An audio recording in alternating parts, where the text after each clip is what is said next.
नमस्ते बच्चों, हिंदी क्लास में आपका स्वागत है। देखो बेटा, कल अपन ने चैप्टर पढ़ा था उत्साह है और अट नहीं रही, जिसके रचनाकार थे सूर्यकांत त्रिपाठी निराला। आशा करते हो अच्छी तरह समझ में आ गया होगा।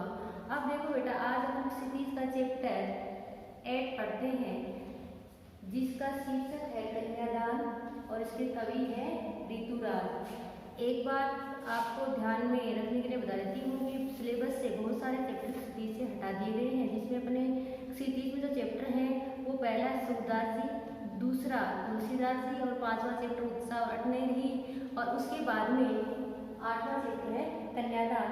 बाकी चैप्टर जो है वो हट गए हैं सिलेबस से। और आगे वाले चैप्टर में जो गद्य खंड में जो चैप्टर है उसमें भी चैप्टर 10 नेताजी का चश्मा, चैप्टर 11 बाल गोविंद भगत और चैप्टर 12 लखनवी अंदाज और चैप्टर 13 मानवीय करुणा की दिव्य चमक। बाकी चैप्टर 14, 15, 16 और 17 ये यानी चैप्टर 15 और 17 तो पिछली बार भी हटा दिए गए थे और इस बार चैप्टर 14 और 16 भी हटा दिए गए हैं आपके सिलेबस से। तो ये आज क्षितिज का लास्ट चैप्टर अपन पढ़ेंगे कन्यादान, और जिसके कवि है ऋतुराज। अब देखो बेटा, आप अपनी एनसीईआरटी की बुक ले लीजिए और क्षितिज की बुक लेकर सामने चैप्टर 8 निकाल लीजिए आप। अब देखो इस चैप्टर में क्या है, थोड़ा सा मैं जो कवि परिचय है उसमें बता देती हूँ कि ऋतुराज का जन्म कहाँ हुआ था, भरतपुर राजस्थान में हुआ, और इन्होंने एमए अंग्रेजी से किया था और अध्यापन कार्य भी उन्होंने अंग्रेजी में ही करवाया। 40 वर्षों तक वो अध्यापन भी अंग्रेजी में ही करवाते रहे और वर्तमान समय में वो सेवानिवृत्त होकर जयपुर रह रहे हैं। हिंदी साहित्य में उनके योगदान के लिए उनको अनेक पुरस्कारों से सम्मानित किया गया था, और ये अनेक पुरस्कार हैं उसमें सोमदत्त, परिवेश सम्मान, मीरा पुरस्कार, पहल सम्मान और बिहारी पुरस्कार आदि पुरस्कारों से इनको हिंदी साहित्य में सम्मानित किया जा चुका है। इनकी जो प्रमुख रचनाएं हैं, इन प्रमुख रचनाओं में क्या है, एक मरण धर्मा और अन्य, पुल पर पानी, सूरत नीरद और लीला मुखारविंद, ये इनकी प्रमुख रचनाएं हैं। और इनकी जो काव्य की विशेषताएं हैं, इनकी काव्य की क्या विशेषताएं हैं, वो है कि ऋतुराज ने मुख्य धारा से अलग समाज में जो लोगों की चिंताओं को अपने काव्य का विषय बनाया है। उनकी कविताओं में दैनिक जीवन के अनुभव का यथार्थ देखने को मिलता है, कि समाज में जो यथार्थ है उसको देखने को मिलता है, और वे अपने आसपास जो रोजमर्रा घटित होने वाली जो सामाजिक शोषण विडंबनाओं घटित होती घटनाएं, जो सामाजिक शोषण और विडंबनाओं पर निगाह डालते हैं। उनकी कविताओं में प्रयुक्त भाषा लोक जीवन के निकट है। ये तो इनकी उतरी काव्यगत विशेषताएं, और इनके बारे में बताती हूँ कि इनकी जो भाषा शैली है ऋतुराज जी की, वो भाषा शैली कैसी है, लोक जीवन के अत्यंत निकट है, कि हर आसानी से हर लोग इसको पढ़कर इनकी रचनाओं को पढ़कर समझ सके।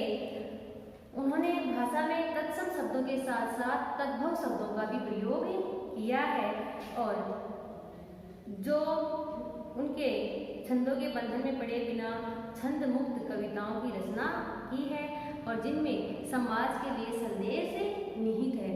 जो अपनी कविता है कन्यादान, इसमें क्या बताया गया बेटा, इसमें देखो, इसमें बताया गया है कि कन्यादान कविता में एक माँ द्वारा अपनी बेटी को दी जा रही एक शिक्षा का उल्लेख इन्होंने किया है, कि जब बेटी की विदाई होती है तो माँ अपनी बेटी को क्या क्या सीख देती है, क्या क्या सीख देती है आगे, कि बेटा तेरे को ऐसे ऐसे रहना है, वो सारी जो शिक्षा देती है, जो सीख दे रही है, उसका उल्लेख उन्होंने अपनी कविता के माध्यम से किया है। लेकिन उनकी जो ये सीख है, जो ये उन्होंने सीख दी है उस समय, तो वो सीख क्या है, परंपरागत सीख से हटकर है।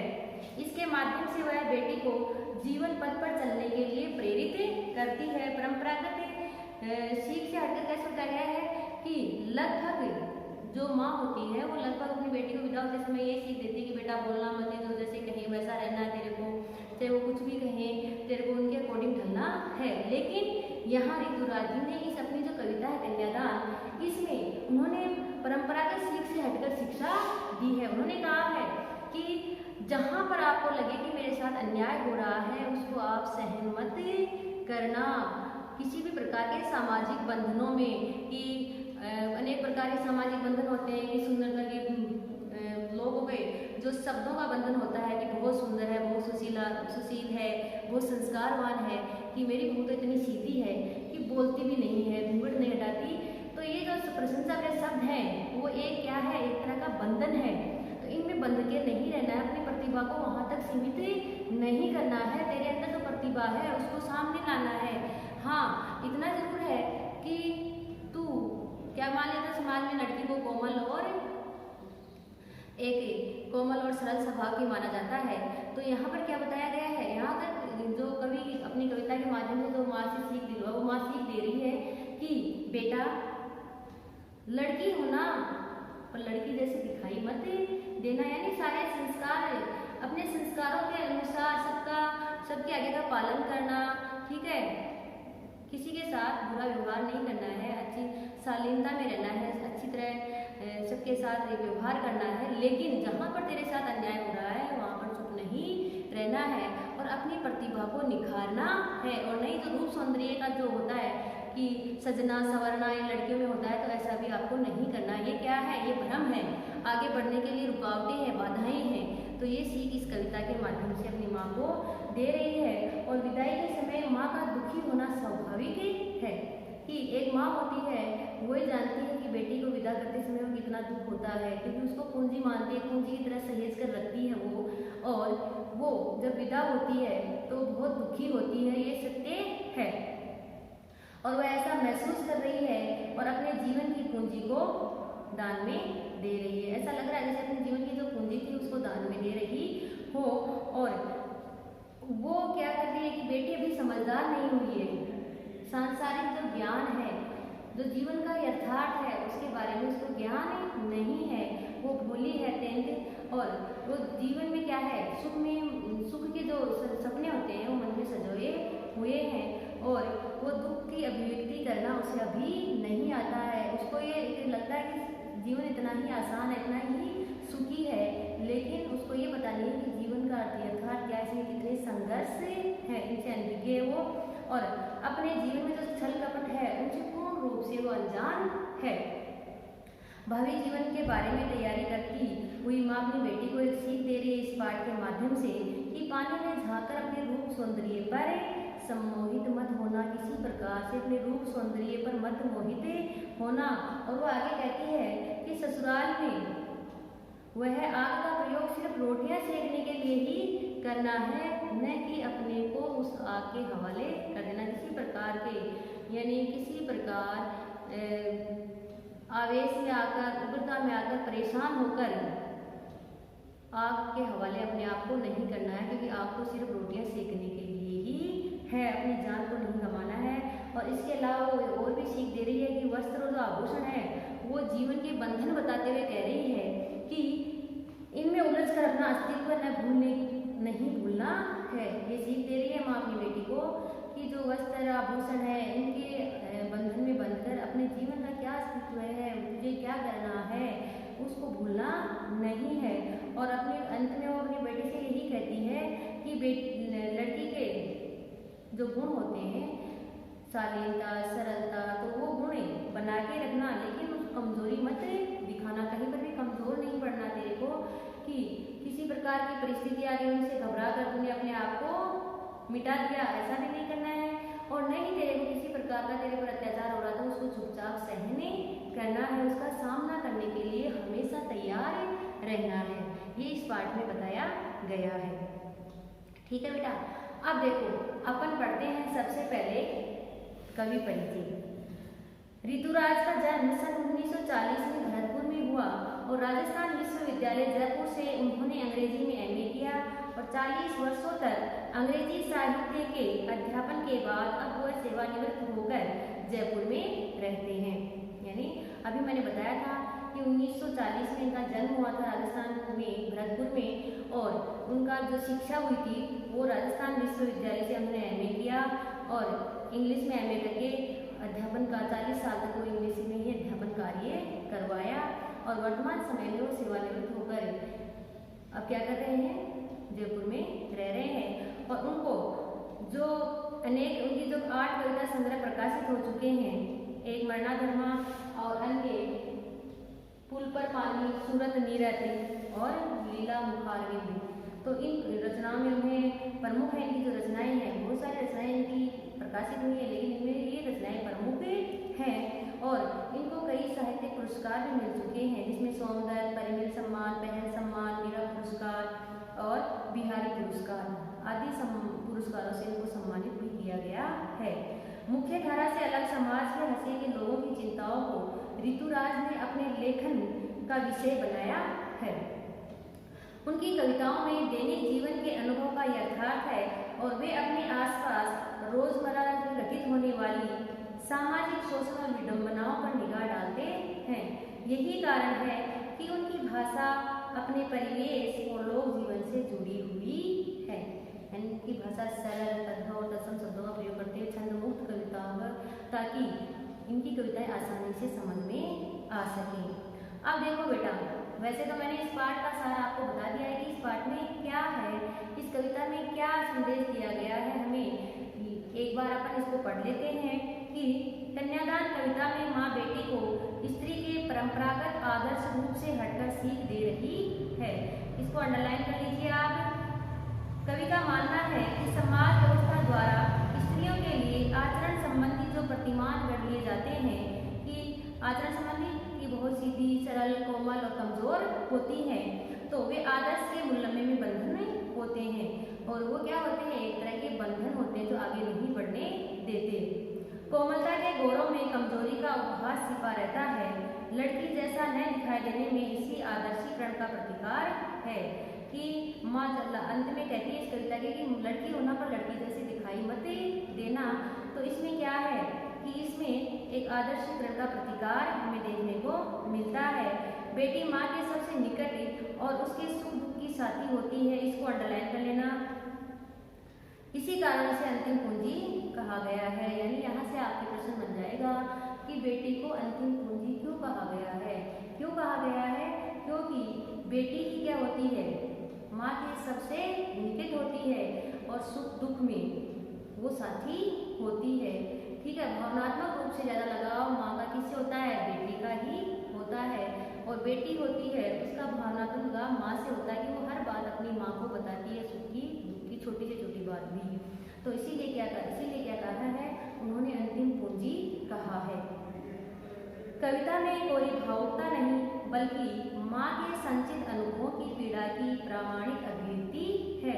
कि इस कविता में जो कविता लिखी गई है इसमें सिर्फ भावुकता ही नहीं है, बल्कि माँ के द्वारा जो अनुभव सींचे हैं, माँ ने जो अनुभव किए हैं जीवन में आज तक, उनकी पीड़ा का प्रामाणिक अभिव्यक्ति है। उनकी पीड़ा है वो क्या है, एक सत्य अभिव्यक्ति सामने है, यथार्थ है। इस छोटी सी कविता में स्त्री जीवन के प्रति ऋतुराज जी की गहरी संवेदनशीलता अभिव्यक्त हुई है। ठीक है, तो यह कविता का सार है। अब देखो अपन इसमें पढ़ते हैं,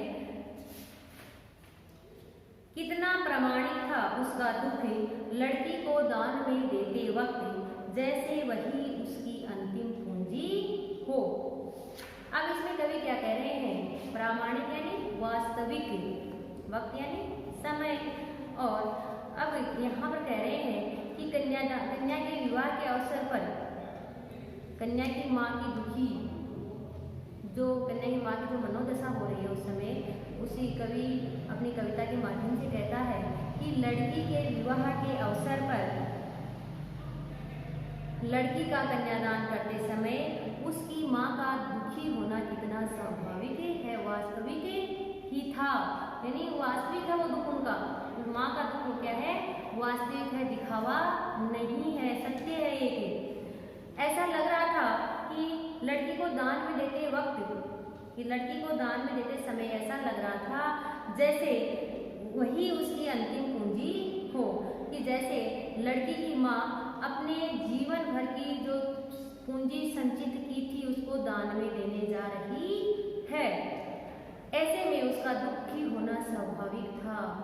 ठीक है, अंतिम पूंजी क्यों कहा गया है, क्योंकि ऐसा लग रहा है कि जैसे अपनी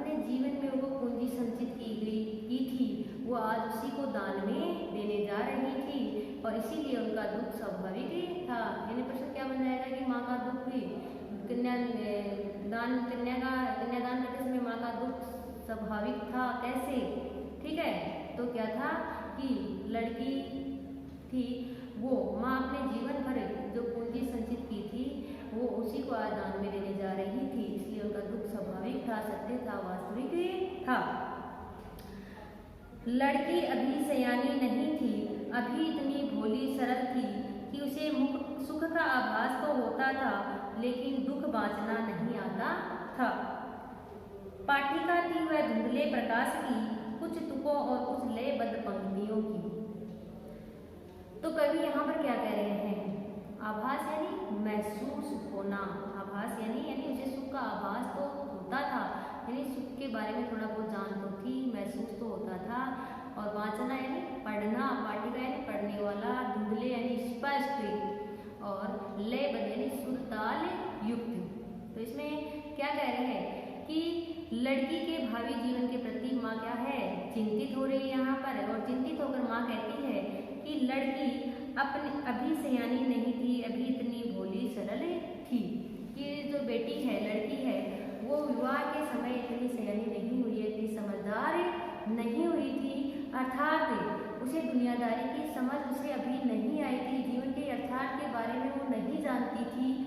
वह इतनी भोली और सरल थी, एकदम सीधी थी, उसे सुख का एहसास तो होता था पर दुखों की समझ उसे नहीं थी।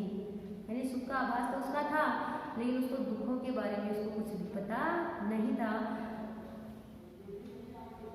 पाठिका थी धुंधले प्रकाश की, यानी लेकिन दुख बांचना नहीं था, लेकिन क्या था? वह दुखों और कष्टों से अनभिज्ञ थी। दुख और जीवन में तो आने वाला जीवन का जो यथार्थ है, जीवन का जो सत्य है कि संघर्षों भरा है, तो उसके बारे में वो अनभिज्ञ थी।